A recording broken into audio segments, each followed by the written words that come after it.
আমিরে জামাত এবং আমাদের ইসলামী আন্দোলনের আমির পীর সাহেব চরমনাই দুইজন একান্তে বসেছিলেন। প্রথম দিনই তিনি ইনসাল্ট করেছেন।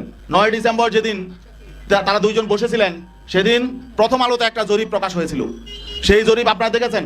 প্রকাশ হয়েছিল যে বিএনপিকে চায় 65% মানুষ, জামাতে ইসলামকে চায় 25% মানুষ, আর সেখানে ইসলামী আন্দোলনেরও ছিল একটা, সেটা হলো 0.1% মানুষ। জামাতের আমির মোহতারাম তিনি আমাদের আমিরকে বললেন যে এই যে কি এই একটা প্রথম আলোতে একটা জরিপ এসেছে দেখেন। তাহলে এটার অর্থ কি? এটার অর্থ হলো যে তাকে ইনসাল্ট করা, যে আপনাদের তো কোনো পয়েন্টই নাই। আসন এখানে কম বেশি হতেই পারে, তবে এখানে আমাদের আত্মসম্মান বোধে লেগেছে, এটাও একটু বলা প্রয়োজন। আসন সমঝোতায় সর্বপ্রথম আলোচনা শুরু হয়েছে 2 আমিরের, ডিসেম্বরের 9 তারিখ।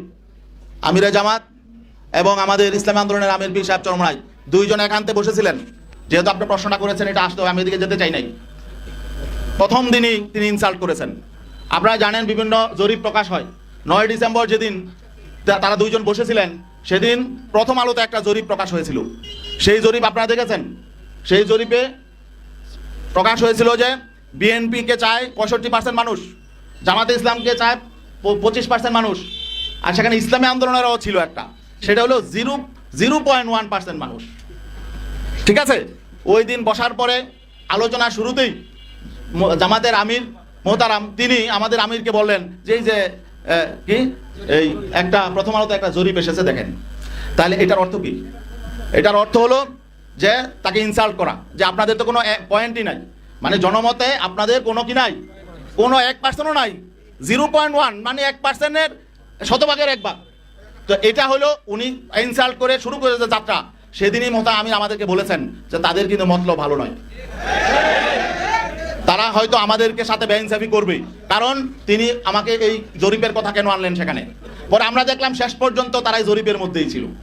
এবং সর্বশেষ মিটিং যখন আমার সঙ্গে হয়, ডক্টর আব্দুল্লাহ মোহাম্মদ তাহের সাহেব তিনিও বললেন যে আপনাদেরকে অনেক আসন দেওয়া হয়ে গেছে, জরিপে তো আপনাদের এত নাই। তখন তিনি আমার দেশের একটা জরিপের কথা সেদিন আনলেন। আপনারা জানেন আমার দেশেও একটা জরিপ প্রকাশ হয়েছিল, এবং সেটা হয়তো তারাই করেছে। যাই হোক, জরিপ কারা করে এটা আপনারাও জানেন। এগুলো পেইড এজেন্সি থাকে, এনজিও থাকে, টাকা দিয়া করা হয়। যাই হোক, তো এখানে ওই জরিপের ফলাফলটা রেজাল্টটা কি ছিল, যে সেখানে বিএনপিকে চায় 34% মানুষ, জামাতকে চায় 33% মানুষ, এনসিপিকে চায় 7% আর ইসলামী আন্দোলনকে চায় হলো 3% মানুষ। আচ্ছা বলেন দেখি, জামাতকে যদি 33% মানুষ চায়, এনসিপিকে যদি 7% মানুষ চায়, তো 40% হয়ে যায়। আর বিএনপি চায় 34%, বিএনপিকে চায়। তাহলে তো বিএনপির থেকেও এখন যদি এনসিপি তাদের সঙ্গে আছে, বিএনপির চেয়ে 6% ভোট তাদের বেড়ে গেছে। এখন তাহলে আমাদের কি আর এখানে অবস্থান থাকে? এখন তখন যখন তারা বলে জরিপে তো তা আসলে আপনাদের তেমন অবস্থান নেই, তো এখন তাহলে বোঝা গেল যে তারা যে আসন দিয়েছে এটা অনুগ্রহ করে দিয়েছে। তা আমরা তো কারো অনুগ্রহের পাত্র হয়ে রাজনীতি করতে চাই না।